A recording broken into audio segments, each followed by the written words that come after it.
Bagong tak tampa pangestu ta manono Bagong. Kula pundhe nggo jimat pari pendayana ingkang santos. Ora sasok nirokke swaraning ratu nggih. Angkarang kula niku nek krungu pengendikane Ndara-ndara Pandhawa niku ati kula niku seneng. Waduh lali aku.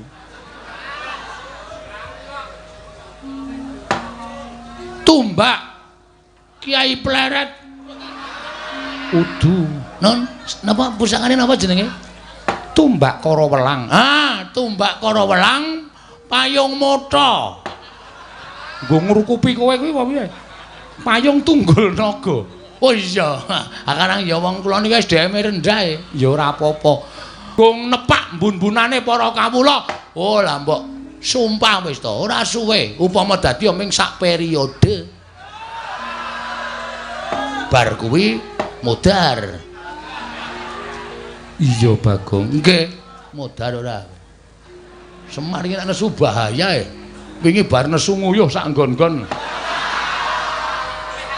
Nang ngarepan dodo, nang pinggir omah dodo. Ana daya barang dodo. Pusaka bakal tak paringke kowe. Ora nggawa pusaka ora patheken. Wis kebacut mangkel kula teng mriki. Nembung apik-apik. Kula niku le ajeng matur sinuwun Prabu Darma Kusuma. Wiwit dikongkon bapak 3 dina kepungkur kula sinau basa Jawa.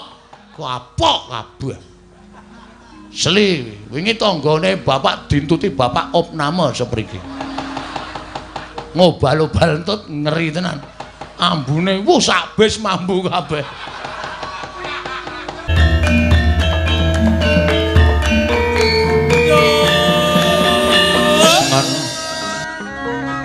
Om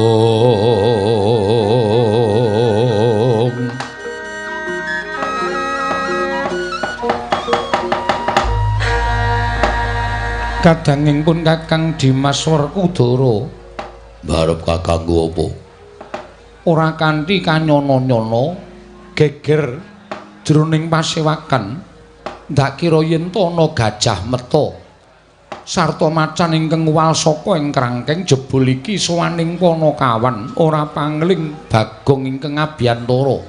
Wah, cah degleng Bagong arep ngopo? Sowan ana ing Praja Ngamarta. Wah, mula kaki timbalana barep kakangku. Yen Bagong darbe panjaluk turutana, jer kuwi minangka dadi Panakawanku lan Panakawaning Pandhawa. Aja nganti mirang-mirangke. Dagi timbalana. Ngopo Bagong sowan? Iya Dimas. Prayogakno anggone si Adi lenggah. Yo wis ora kurang kepenak. Pun Kakang dangu kelawan Bagong mangsa Baranga. Purbawasi tak pasrahke marang barep kakangku. Panakawan Bagong padha kanthi raharja sak praptamu Panakawan. Nun amit pasang Kalimantabe tinebena ing iladune dumawahing tawang towang sinuwun linepatna ing tulak manuk menawi wonten lepat anggen kula munjuk atur ngersa paduka Gusti kula ingkang sinuwun diagung pangaksami kepareng aturaken sembah sumung kemeng pangabekti kula kunjuk nggih sinuwun. Iya Bagong ndak tampa pangestuku tampanana matur sembah nuwun. Niki Ngamarta kok larone akeh banget to sinu. Iya Bagong. Niki nek tenggen kula wis tak plastike, ceplokke ndok enak banget iki. Panakawan Bagong padha rarja sak praptamu. Wah ngandera mlebu cangkem.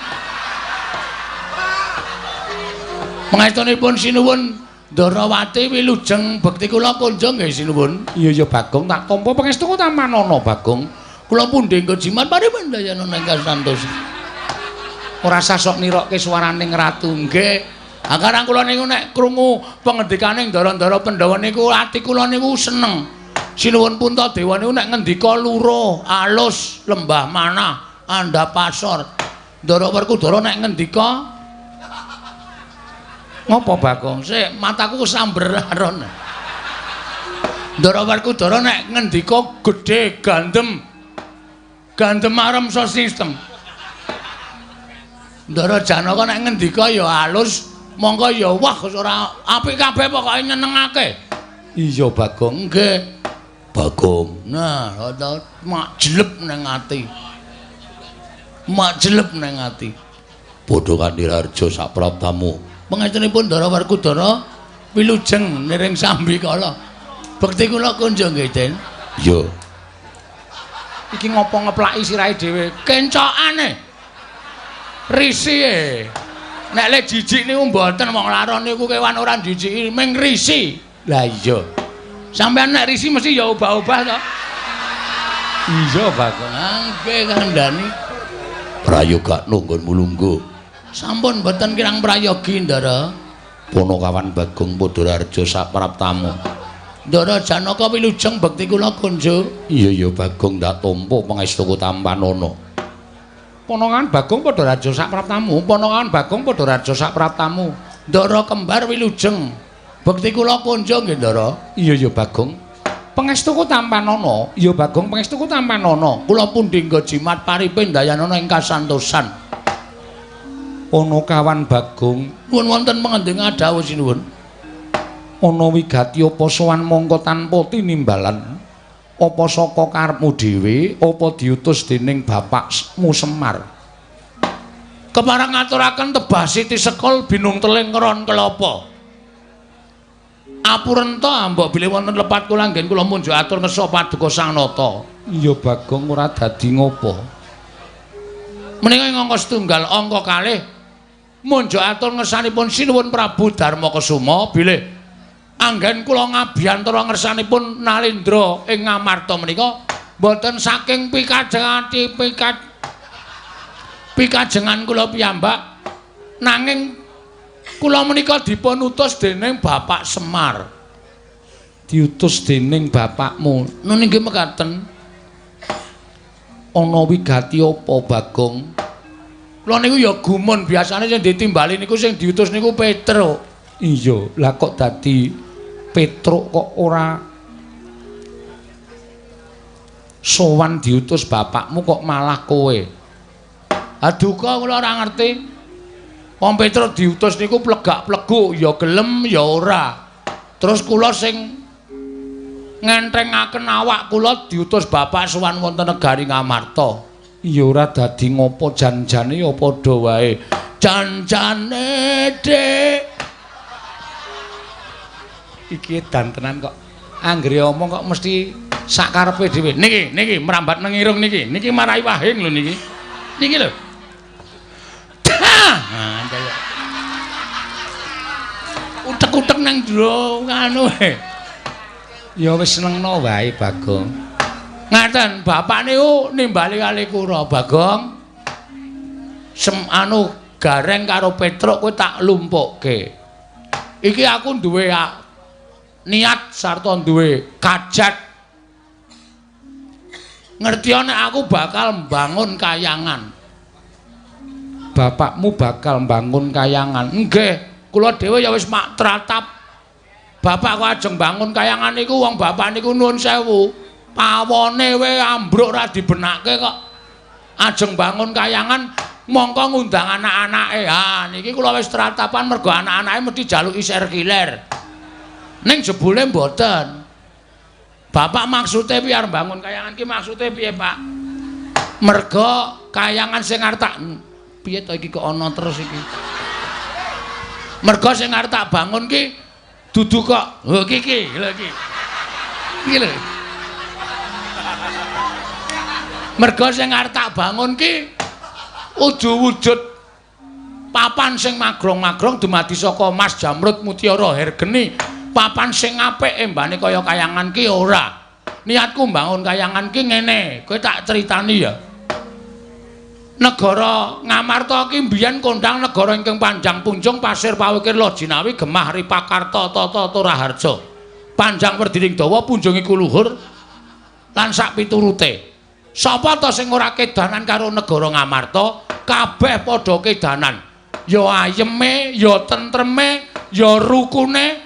Mongko Ngamarta ki dumadi saka pirang-pirang kutha, pirang-pirang pulo. Beda-beda basa, beda-beda tata cara adat budayane ning tetep iso manunggal dadi siji. Lah kuwi sing marai Ngamarta iki dadi negara sing kondang. Iya. Ning akhir-akhir iki akhir ki apa? Oh iya lali aku. Keri-kerine iki pokoke dina utawa taun-taun niki Ngamarta niku wis ora tentrem. Ngamarta niku pun boten sae, Ngamarta niku wis ora ayem. Teng pundi-pundi dadi gegeran, ana perkara sithik padha bentak sirah, ana masalah sithik dirampungke nganggo atos sing balung mleting kulit. Rasa kamanungsan boten dijunjung dhuwur ning hukum alas utawa hukum wana sing digunakake. Niku sing bapak ora cocok. Contone papan-papan panembah saiki wis sepi, papan-papan pasinaon ora padha diparani, sing diparani papan-papan maksiat. Lah, Ngamarta sing kahanane kaya ngene iki nek ora tak dandani arepa negara ingkang sentosa, ning ibarate kaya dene amung kari sak siliring bawang, sak umuring jagung, sak uruping damar. Ngamarta mesti remuk bubuk dadi rempon. Nek Ngamarta ajur sing diseneni sapa? Sing diseneni Semar, merga Semar ki pamomong negara Ngamarta kok ora iso dandan-dandan tumrap negara Ngamarta. Wah, rame niku. Iya. Bapak ngendika kaya ngoten niku nyewa sound system. Apa iya? Nggih. Teng ngarep pendopo nika wae sing seba meng kula kare Gareng kare Petruk bareng bapak ngendika akeh-akeh ngoten niku masyarakat teka kabeh terus do meneng kabeh do ndingkluk do mantuk-mantuk. Katentreman wong urip rukun ki penak, wong urip ayem ki penak. Dalane iso ayem kudu rukun. Dalane rukun kudu mat sinamatan daya dinayan, ngono. Nggunakake rasa. Lho niku mula kudu digayo. Wah, pokoke bapak ngoten nika nganggo dalil-dalil barang. Iya, ngengke bapak sakniki rak ngiyai. Oh iya. Ngoten niku akeh banget pokoke. Intine terakhir bapak nimbali kali kula, Bagong nyedhake kene. Sing tak sawang anakku sing iso ngewangi aku mawon kaya kok ming kowe. Terus Petruk sajae kaya gelo nika ora digunakake. Ya ora apa-apa Bagong. Nggih, ya kudu sing adil Semar niku. Iya pancen mengkono. Nggih. Kowe tak utus nang negara Ngamarta, Bagong. Sowana pepunden Pandhawa. Pepunden Pandhawa elingen utawa emutna. Gawenen eling Purwaduksina. Merga kahanan kaya ngene iki Pandhawa rada kelalen ora nyedhaki para kawula, ora nyaketi marang para masyarakat. Mula kowe matura marang para Pandhawa supaya kon rawuh nang Karang Kadempel 5 cacahe. Sinambi nggawa pusaka Ngamarta 3 cacahe. Apa wae Bagong? Siji. Waduh lali aku.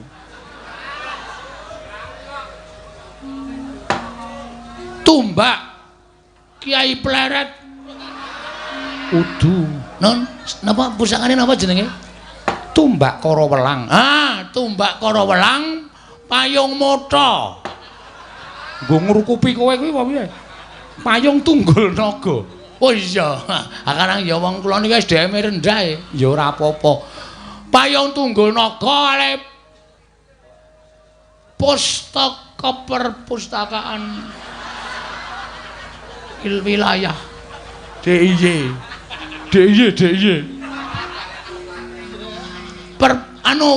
Pustaka Jamus. Nah, pustaka Jamrut, Jamus kelima sada. 3 niku kudu diasta para Pandhawa. Lah apa to sapa bababe? Dene Pandhawa kudu rawuh enten negara Ngamarta, Pandhawa arep dijak dening bapak nyaketi para kawula. Ngeten nggih sinuwun. Bapak wau ngendika ngeten. Jane kawula ora butuh dibuyuki brana picis, ora butuh diwenehi apa-apa, ora butuh dijanjeni apa-apa. Ning kawula kuwi dicedhaki karo pengarepe. Ngono. Mbah dukuh, mbah lurah, mbah bupati, mbah presiden kuwi nek cedhak karo rakyate bakale ditresnani. mbok dukuh, mbok lurah, mbok bupati, nek ora cedhak karo rakyate ora tepung kuwi arep ana rasa tresna saka ngendi? Ora bakal iso. Ngoten. Mula kudu tansah cedhak karo masyarakat. Elinga sampeyan iso lenggah dadi dukuh, dadi bupati, dadi lurah niku merga disengkuyung dening warga masyarakat, merga saka suarane masyarakat. Nek wis dadi aja lali dicedhaki para masyarakat. Suta Naya, ayo piye? Kahanan desamu piye? Sae, Pak, sae kurang apa? Kurang niki irigasi. Yo, gotong royong tak bantu bareng-bareng niku bakale dadine apik. Ngoten. Ning nek meng meneng wae lungguh sila tumpang kendangan dengkul duwe derajat dukuh lurah bupati rumangsa duwe derajat sing dhuwur dhewe nggo nepak mbun-bunane para kawula. Oh lah mbok sumpah wis to ora suwe upama dadi ming sak periode. Bar kuwi modar. Iya Bagong. Nggih. Mula sampean ngerti dhewe. Semar niku dadi dukuh pirang taun? Meh seumur hidup. Ngoten. Merga bapak niku arepa wis tuwa, arepa bapak niku wis sepuh, ning ora ana sing wani ganteni bapak dadi pengareping Karang Kadempel. Bapak niku entrengan. Ana sripah wong irung mati bapak wis teka. Ayo ora gleleng. Bapak niku nek kok MC sripah ana wong kerokan wis dipesen. Iki sejo nek mati aku sing MC. Lho pripun? Saking bapak niku lek tresna tenan. Iya. Ana pertemuan apa-apa bapak teka. Ana wong dandani dalan bapak teka arep wis tuwa nek ya kuat nek ming narik keseran bapak niku ya nyambut gawe. Lho, wong klumpuk niku ora kudu nyambut gawe. Waton gelem mlumpuk bermasyarakat nek ana tanggane rame-rame ayo dicedhaki. Ana apa to? Ayo dibantu. Mbantu ora perkara dhuwit, mbantu moral. Ngono ya apik. Oh, ngoten mbantu swara, ego, partikel niku ya diregani. Ora kok ming alasane, aku ora iso nyemen kok. Kon melu kumpulan gawe irigasi. Kon ngapa ning kono? Niku ming alasane wong keset. Iya, Bagong. Nggih. Aku ora iso ngaspal kok kon gawe dalan. Ngapa ning kono? Ha niku alasane wong keset. Ora kaya ngono. Sing apik niku kumpule. Kumpule niku sing apik. Bapak niku ora tau wegan. Bapak niku tahlil ya mangkat, genduren ya mangkat. Sripah apa-apa bapak niku ora tau kok absen. Mesti mak petungul ngerti-ngerti ten riku. Mula masyarakat tresna, mula masyarakat sayang karo bapak. Nek sampean nganti lali nyedhaki para kawula, terus kawulane sakarepe dhewe ngenten iki sing tuna sapa? Samang. Samang ki apa? Cara desa aja digunakake ning kraton. Sampeyan kok samang. Samang niku singkatan saka sampeyan. Ming disikat dadi samang. Oh ngono. Nggih nek cara nggen kula ngoten niku samang. Mula dinten iki kula sowan kepareng samangke mugi andadosna ing kawuningan kula badhe ngambil 3 pusaka. Inggih menika tumbak kara welang, payung tunggul naga, kalih pustaka jamus miyang jimat kelima sada sareng sak tindhaipun pepunden Pandhawa. Ngoten mawon. Pun kula tunggu pangendikanipun Siun Prabu Darmakusuma. Werkudara. Nggih. Piye Yayi? Ayo mangkat gegayuhane Semar ngelingake marang para Pandhawa. Yen nganti awake dhewe ora budal nyang Karang Kadempel, yen nganti Semar nesu sapa sing bakal ngereh-reh atine Semar? Modar ora. Semar iki nek nesu bahaya e. Wingi bar nesu nguyuh sak nggon-nggon. Nang ngarepan dodo, nang pinggir omah dodo. Ana daya barang dodo. Koko Prabu monggo bidal dinten menika Koko Prabu. Koko Prabu monggo bidal dinten menika. Koko Prabu monggo bidal dinten menika. Yayi, kula nuwun pamunten, Werkudara. Nggih. Kosik Yayi. Saking tumindakku iku kudu dipetung. Dipetung tegese piye? Aja grusa-grusu mengko yen to ketemu dalan buntu ndak malah ora prayoga. Kresna kakangku darbi pangandika apa? Werkudara. Saiki ngene, ora kok jeneng aku ngilani kelawan Kakang Semar ora. Ora kok jeneng aku kuwi ngias marang Kakang Nayantaka ora. Jeraku ngerti dhewe yen to Kyai Semar kuwi pantisaning Sang Hyang Bathara Ismaya. Sapa ta sing ora percaya marang Kakang Semar? Bebasan kae pusaka ingkang bisa kandha jimat ingkang bisa ngucap. Nanging petungen Semar kuwi menungsa lumrah, kedunungan ina lali salah apes lan mati. Jiwane kaya jiwa menungsa. Mula ora mantra-mantra titisaning dewa. Nadyan pun Kakang kuwi akeh sing nyebutake titising Sang Hyang Bathara Wisnu. Nang wis bola-bali pun Kakang kuwi tumindak luput. Wis bola-bali pun Kakang kuwi tumindak kleru. Merga isih kesandingan wadak. Tegesipun isih kesandingan tata lair. Wong kang isih kesandingan wadak kuwi tegese gampang nglakoni keluputan. Mula Dimas, perkara iki dipetung aja kesusu budal nang karang kadempel. Tegese Kresna kakangku ngendika kaya ngono. Ora usah dadak mbok iker-ingerke, aja mbok ubeng-ubengke. Gagi jujuken ana panyakra bawa apa kowe kelawan Kakang Semar. Werkudara. Tembung sing akeh-akeh saka pun Kakang mau lereke mung siji. Semar kuwi isih menungsa, kedunungan ina lali salah apes lan mati. Lah, kuwatiring pun Kakang ana tembunge si Bagong nyuwun ngampil pusaka telu, tumbak kara welang payung tunggul naga, kelawan pustaka jamus miyang jimat lima sada. Ana rasa kuwatir penggalih pun Kakang, mbok menawa ana niat ala saka Kakang Semar, kok kepengin nguwasani pusaka telu negara Ngamarta. Lah iki lho Yayi, perlu tak petung. Merga dasare apa aku iso kandha kaya mengkono, Semar isih menungsa kedunungan wadak, tegese kedunungan luput. Mula perkara iki kudu dipetung, aja kesusu budal nang karang kadempel. Ning ditanjih kesik apa lair batin Semar nggone bakal bangun kayangan, apa kabeh mau mung kinarya pawadan utawa kinarya alasaning Kyai Semar nggone duwe niat ingkang ora prayoga. Dene panjenengane kepengin gaya wujuding pusaka telu, pustaka jamus lima sada, tumbak kara welang, payung tunggul naga Werkudara. Kagiat risang kapirangu rinangkul kinempit kempit.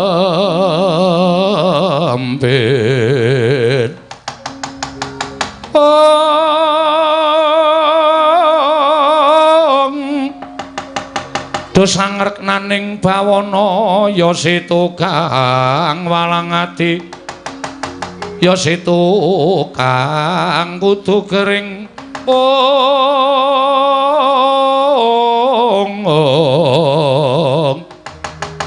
ya setu kang ana sing tias ing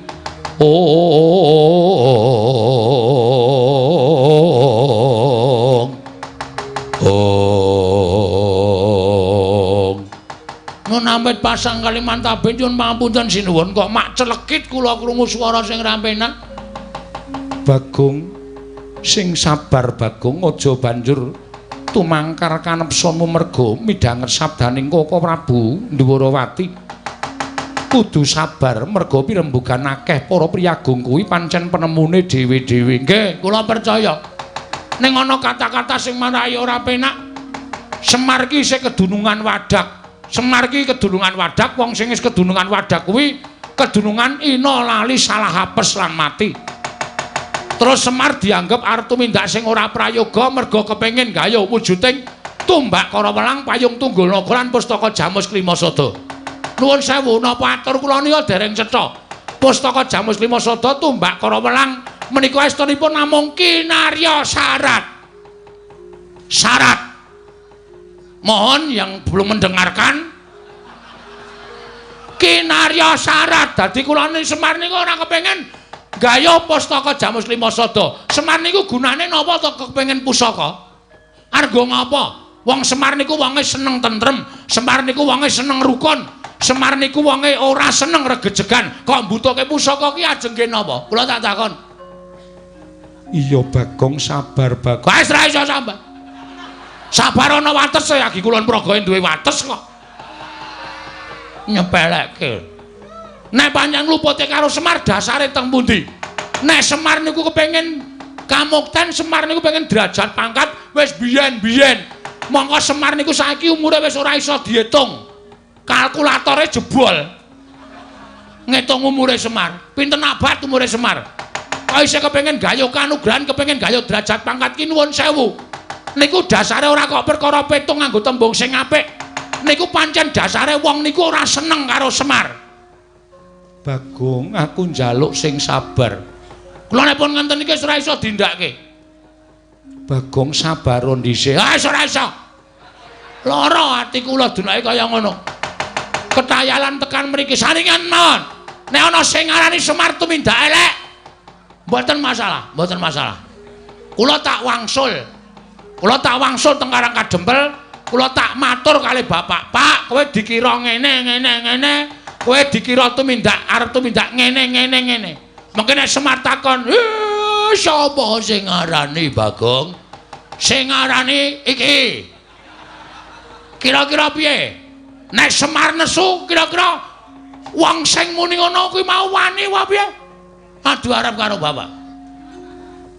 Iya, aku ngerti yen bapakmu nesu aku iso ngrasakake lan aku dhewe ora bakal wani. Ning tak jaluk sing sabar Bagong. Mboten iso sabar. Pusaka bakal tak paringke kowe. Ora nggawa pusaka ora patheken. Wis kebacut mangkel kula teng mriki. Nembung apik-apik. Kula niku le ajeng matur sinuwun Prabu Darma Kusuma. Wiwit dikongkon bapak 3 dina kepungkur kula sinau basa Jawa. Men aja ketrikel-trikel omongan kula kok barang tekan iki ana sing alambene sampe naik dhewe. Bagong kuwi Nalendra ora urusan. Bagong sing sabar. Aja kaya ngono, kowe sing sabar kowe wong tuwa. Wong tuwa ngapa? Oh, aku ora trima. Wis ngonten mawon saniki lereke. Saniki garis besare ngoten mawon. Sinuwun purun maringke syarat 3 niku mboten. Apa? 1. Semen 3. Aku ki jan mapikir aku malah bangun toilet terus. Tumbakara welang, payung tunggul naga, pustaka jamus miyang Jimatrilata ajeng mangpareke mboten. Nek sampean maringke matur nuwun, tegese sampean sing kelingan karo labuhane Bapak Semar. Nek sampean ora maringke, gugu omongane wong sing ngandhake Semar kedunungan Wadak, mboten napa-napa, mboten napa-napa. Ning ampun ngluputke kula nek Bapak ninggal Pandhawa. Ampun ngluputke kula. Pandhawa iso kaya ngene iki merga sapa?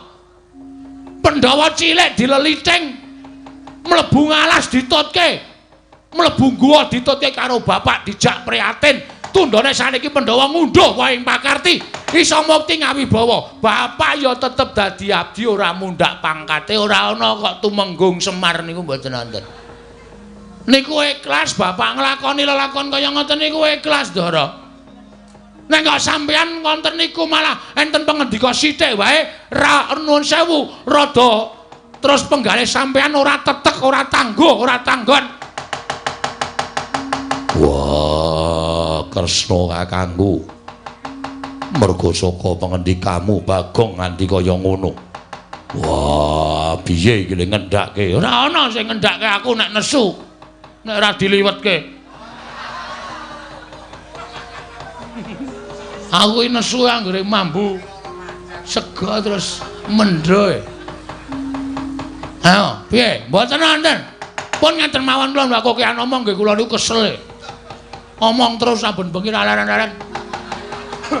Ngaten mawon nggih. Tundhep pion. Mboten sak kula jretek-jreteke sing angel-angel, kula tak wangsul. Bali piye? Bali matur karo bapak. Arep matur apa? Apa anane ajeng kula omong ge bakone wong resik. Ora tau tumindak ngapusi, kula niku ora tau tumindak ngapusi blas ora tau. A kula omongke A, B kula omongke B. Ora ana tetembungan Bagong kok dandang dikandhake kontol-kontol dikandhake dandang. Mboten, kasunyatan sing dumadi kula aturke ngersane bapak. Nek bapak nesu kula wis ora melu-melu, ora melu cawe-cawe. Nek nganti bapak kula lapori ngonten, Pandhawa kok kaya ngono. Aku dhewe sing ning Ngamarta. Kapok kabeh. Seli, wingi tanggane bapak dintuti bapak opname sepriki. Ngobal-obal entut ngeri tenan. Ambune sak bis mambu kabeh. Saya nek bar mayang, wah. Nggloso terus mengkurep dias. Wah, sampean ngerti abdine bapak sing jenenge Bagya? Saniki raine ireng matane mlethis. Mergo kenontut niku wau. Asli kula ragala. Pun ngoten mawon, sekecake lenggah kula tak matur karo bapak apa anane.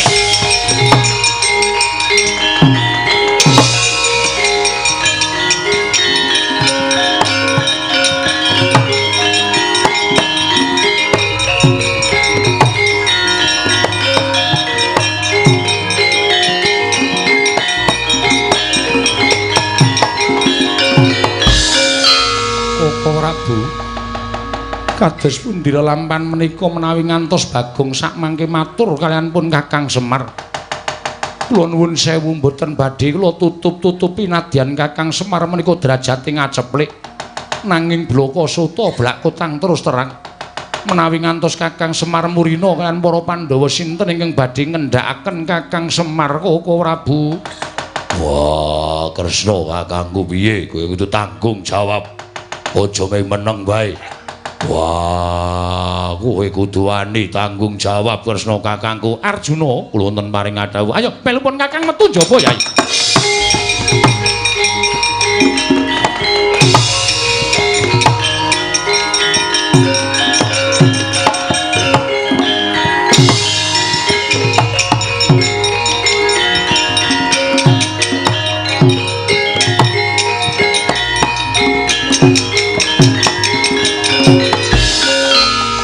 Kocap kacarita nalika semanten wis medal Jawi iki Lurah Bagong sumawon ana ta ing Ndrawati nalika semanten dumadi kaelaning jagat gaweaning para dewa dupi iki Lurah Bagong medal Jawi kaya ana daya ingkang kawasa angoprak madyaning pagedhongan pusaka Kyai Tumbak Karawelang Payung Tunggul Naga Pustaka Jamus Lima Sada katingal gegana tutwuntat tindaking Lurah Bagong.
Werkudara malah dadi ora karo-karuan kahanane kembar kula wonten timbalan tanpa tinimbalan tumuri maju nggonmu ngabiyantara ana apa Sedewa Koko Prabu kula nuwun sewu menapa Koko Prabu mboten prisa dhateng lampahan ingkang kelampah pun Kakang sumurup kedadian apa Yai kula nuwun sewu menika martandhakaken bilih menapa gegayuhanipun Kakang Nayantaka menika lair dumugining batos menapa dene panyakara bawanipun Koko Prabu Ndrawati menika boten saged kabukten krana menawi Koko Prabu kemareng kula caosi priksa sapengeripun Bagong pusaka ngamarta tetiga Tumbak Karawelang Payung Tunggul Naga miwah Pustaka Jamus Kelima Sada katingal gegana nglangkungi wonten ing Ndatulaya tutwuntat dhateng lampahipun Panakawan Bagong ing mekaten nadyan wujudipun pusaka tiga nanging kacarios pusaka menika dadosan saking para nalendra ingkang digdaya satemah salin wujud dados pusaka mila mboten aneh menawi panggrahitanipun lan prabéda kadidine jalma wantah apa mengkono Dimas inggih wah cetha yen to diarani dening Kresna mau ora kabukten lan niyate Semar lahir batin nanging pun Kakang kuwatir Koko Prabu nggone nyuwun pamit nganti kelawan Arjuna katingal pasemone kaya nandhang duka yen to nganti ana apa-apa ing tumanduk kelawan Bagong merga saka Koko Prabu Ndarawati piye Dimas aku percaya karo Punakawan Bagong nadan wong loro saudon telu saurupan mengko tak gawene cara supaya Bagong aja nganti dipulasara karo Kresna kakangku gedene nganti Bagong dibondo tangane dening Kresna kakangku Dimas Werkudara mangsa Baranga yo ngestake dawuh kembar kula wonten timbalan pun kakang bakal tata-tata lumarap ing Karang Kadempel nanging budalna kang padha sebo ingsun kundur ngedaton kula nata ngestaken dawuh nyun pamit madhal pasilan sing ati-ati aja kaya bocah cilik Dimas kembar kaya wis ora ana dawuh maneh Yayi Sadewa purna gatining maranggilan Sanata asa kundur ngedaton jelok saking dampar kita kinapit gambaran gading kadharaken sangganing Promban Cedi manggung ketanggung Japa Paloro ingkang sami ngampilu pacaraning Prabon gawis tinggal saking Mandra Tindaknya Sri Naranata katinon saking Mandrawa kaya tansah jejengkaran Tindaknya Sri Naranata wau paripurna sang nata arsane